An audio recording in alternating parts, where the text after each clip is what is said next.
দিনটা হচ্ছে বৃহস্পতিবার। অফিস থেকে বাড়ি ফিরতে, ফিরতে 8:45 হয়ে গেছিল।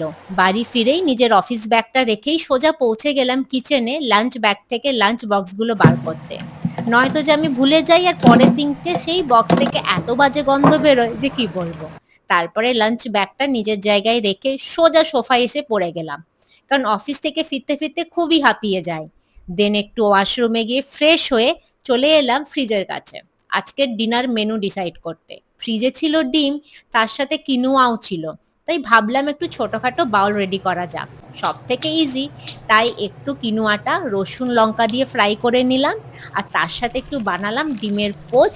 আর ফ্রিজে একটু বিনসও ছিল, তাই একটু বিনস ফ্রাই করলাম আর তার সাথে সেলামি। ব্যাস, আমার সব থেকে ইজি কিনুয়া বাউল কিন্তু রেডি।